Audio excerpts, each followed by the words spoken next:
বলি ওগো, তোমার ঘুম কি ভাঙলো?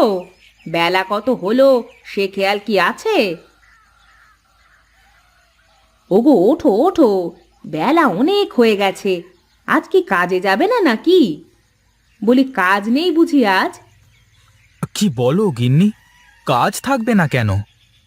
তাহলে যে আমি ডেকে ডেকে গলা ফাটিয়ে ফেললাম, তাও তো তোমার ওঠার কোনো লক্ষণই দেখলাম না। ওহো, রোজ রোজ দেরি করে ঘুম থেকে উঠে কাজে যেতে দেরি হয়ে যায়। সরো সরো, রেডি হয়ে নি।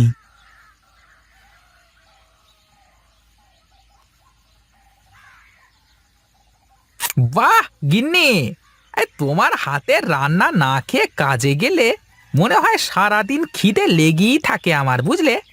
থাক, অত প্রশংসা করা লাগবে না। তোমাকে একটা কথা বলবো? হ্যাঁ হ্যাঁ, বলে ফেলো বলে ফেলো, এত ভাববার কি আছে? না, তুমি কি মনে করবা তাই বলিনি। আজ কদিন ধরেই বলবো বলবো ভাবছি।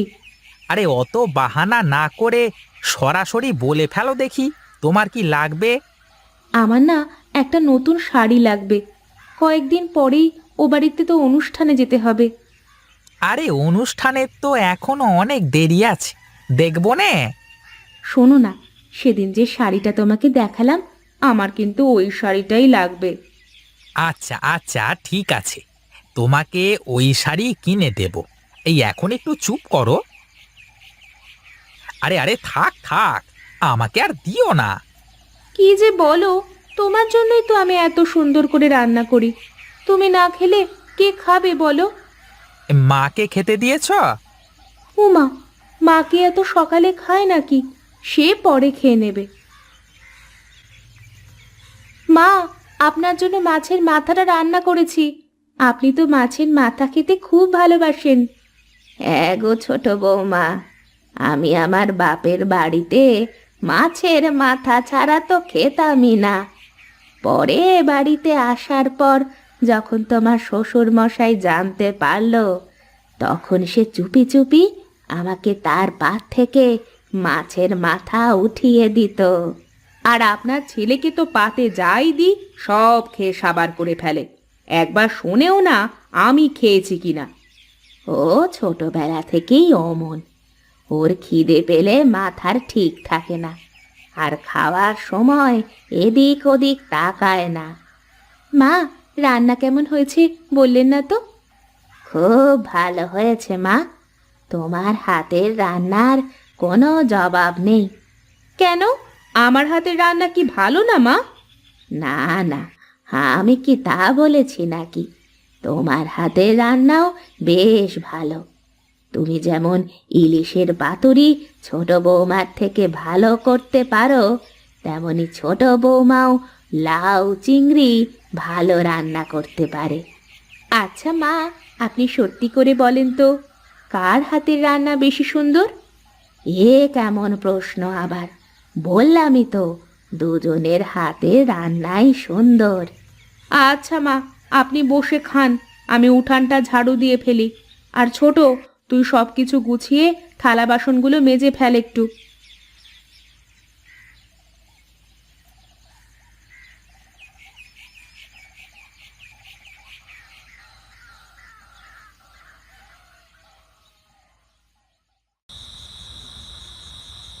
কি গো, এ চুপচাপ বসে আছো কেন?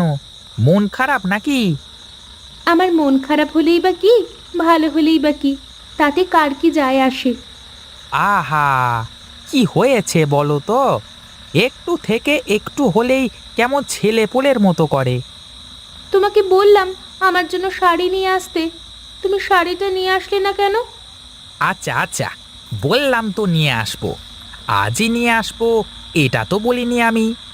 বুঝেছি, তুমি আমার জন্য কিছু আনতে ভয় পাও। এ আবার কেমন কথা? তোমার জন্য কিছু আনতে আমার আবার ভয় কিসের?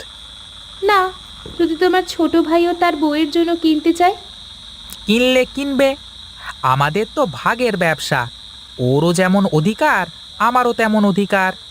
অত কিছু বুঝি না, তুমি কালই আমার শাড়িটা এনে দেবে। শাড়ির সাথে ম্যাচ করে তো পেটিকোট, ব্লাউজ এসব বানাতে সময় লাগবে। আচ্ছা ঠিক আছে, আমি কালই নিয়ে আসবো। এখন ঘুমিয়ে পড়ো তো দেখি।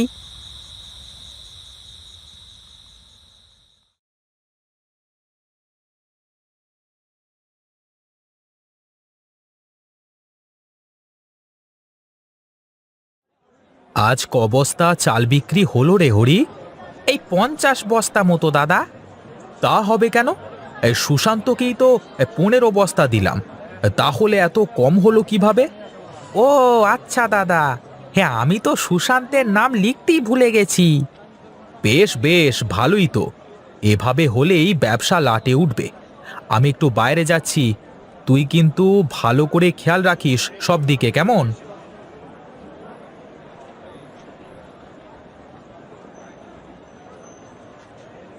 তা কি খবর হরিদা? ব্যবসা তো খুব করছো দুই ভাই। আমি আর কি ব্যবসা করি, সব তো দাদাই করে। আমার কাজ খালি বসে বসে হিসেব রাখা। তবে যাই বলিস, দাদা কিন্তু ব্যবসাটা বোঝে, বুঝলি? তা না হলে এই খারাপ সময়েও কেমন ব্যবসাটাকে টিকিয়ে রেখেছে। হ্যাঁ রে দেবু, তা এখন বল দেখি তোর কি লাগবে? দাদা, আমার তো 10 বস্তা চাল লাগবে, কিন্তু এখন টাকা দিতে পারবো না, বুঝলে? 2-4 দিন পরে নিতে হবে কিন্তু। আমি তো বাকি দিতে পারবো না ভাই, তুই দাদার সাথে কথা বলে দেখ। দাদা তো চলে গেল, তুমি আগে থেকে বললে না? হ্যাঁ হ্যাঁ, আমি তো মানুষের মনের কথা জানতে পারি, তাই না? জানবো তুই এসে বাকির কথা বলবি, চত্ব সব। আচ্ছা ঠিক আছে ঠিক আছে, দাদা আসুক তারপরেই কথা বলবো নে। এখন আমি গেলাম, কেমন?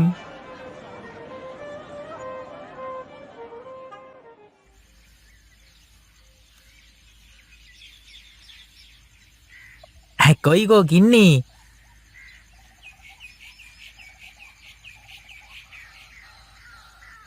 এই নাও তোমার শাড়ি। হ্যাঁ গো, এটা তো ওই শাড়িটাই। এই দেখো ঠিক আছে কি না। খুব কষ্ট করে, অনেক দামাদামি করে তারপর নিয়ে এসেছি। না নিয়ে আসলে যে আজ তোমায় ভাতও দিত না খেতে, ঠাকুরপো। ঠিকই বলেছ বৌদি, কি আর করব, তোমরা যা বলবে তা না শুনলে তো ঘরে শুতেও দেবে না। আমার আর সেই কপাল নেই রে ভাই। তোর দাদা তো আমাকে চোখ রাঙিয়ে চুপ করিয়ে রাখে। চলো ঘরে চলো, আমি তোমাকে খাবার দিচ্ছি।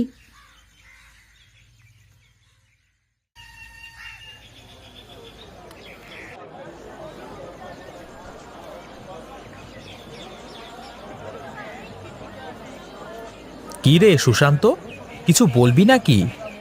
বলছিলাম দাদা, দেবু নতুন ব্যবসা শুরু করতে চাচ্ছে, কিন্তু আপাতত ওর কাছে টাকা পয়সা কম, তাই ও কিছু চাল বাকি নিতে চাইছে। দেখ সুশান্ত, আমি তো ওইভাবে বাকি দিই নে, তুই আর কয়েকজন পরিচিত লোক ছাড়া। কিন্তু তুই যখন ওকে নিয়ে আসলি, দেখি কি করা যায়। দাদা, আমাকে 10 বস্তা চাল দাও, আমি 5 বস্তার দাম নগদ দিচ্ছি, আর বাকি 5 বস্তার দাম 2-4 দিনের মধ্যে দিয়ে দেব। আচ্ছা আচ্ছা ঠিক আছে, তাহলে টাকাটা দিয়ে চালটা বুঝে নিয়ে যা। দেখ সুশান্ত, বাকি তো দিতেই হবে ব্যবসা করতে হলে, কিন্তু সবাইকে যদি সহজে বাকি দিয়ে দিই তাহলে তো আবার সমস্যা। তুমি খুব বুদ্ধিমান দাদা, তুমি যদি হরিদার মতো লেখাপড়া জানতে। ও লেখাপড়া আমাকে দিয়ে হবে না বলেই তো বাপের সাথে ব্যবসা শিখেছি। আমার থেকে ভালো এ ব্যবসা কেউ বুঝবে না রে সুশান্ত।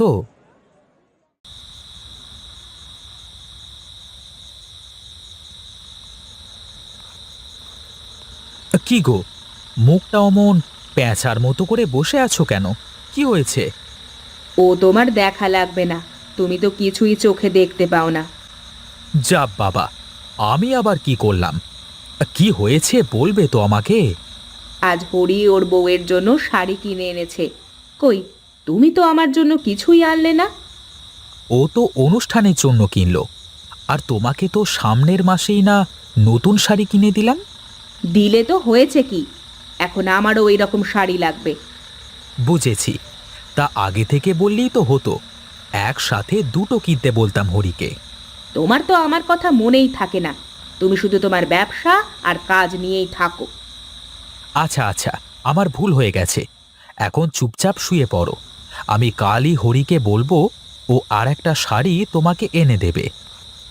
একই রকম শাড়ি লাগবে কিন্তু আমার। আচ্ছা বাবা, আচ্ছা, ঠিক আছে, একই শাড়ি এনে দেবে। এখন চলো, ঘুমাও।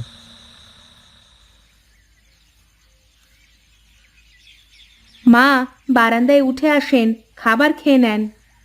এখানে রোদে বেশ ভালো লাগছে, তুমি খাবারটা এখানে নিয়ে এসো দেখি।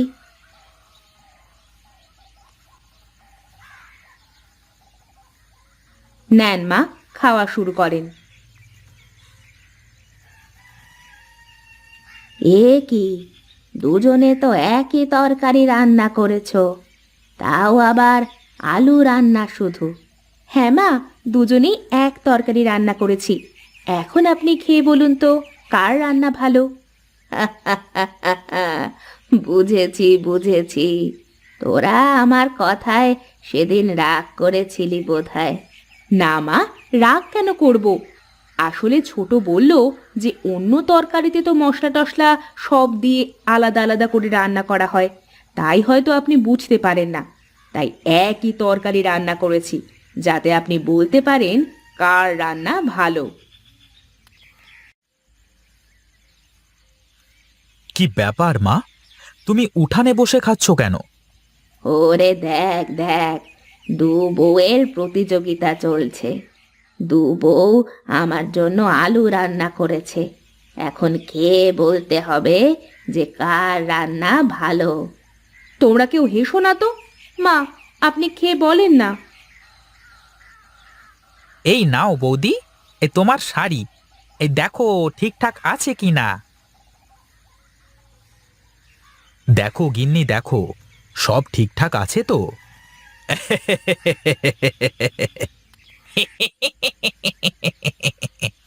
হ্যাঁ গো, সব ঠিকঠাক আছে, একদম একই রকম দুটো শাড়ি। বাহ বাহ বাহ, বৌদি, তুমি আমার সাথে পাল্লা দিয়ে শাড়ি কিনলে তাহলে? তার মানে তুমি সব সময় আমার সাথে পাল্লা দাও? আহা, কি যে বলো না ছোট বৌমা, দু বউ তোমরা একই শাড়ি পরবা, এজন্য বোধহয় ওরা এনেছে। আর শোনো, তোমাদের দুজনেরই হাতে রান্না খুব ভালো। না মা, তা কেমন করে হয়? কারো হাতের রান্না তো একটু না একটু বেশি ভালো হবেই। ওরে শোন, তোরা হলি আমার মেয়ের মতো, আমি চাই তোরা দুজনে বোনের মতো করে এ বাড়িতে থাক। তোরা এই সংসারটাকে দুভাগ হতে দিস নে কখনো। ও, এজন্যই আপনি দুজনকেই ভালো বলছেন, যাতে কেউ কষ্ট না পায়। হ্যাঁ রে মা, কিন্তু সত্যিটা হলো দুজনের রান্নাই খুব ভালো হয়েছে, মনে হচ্ছে আলুর পাতুরি খাচ্ছি।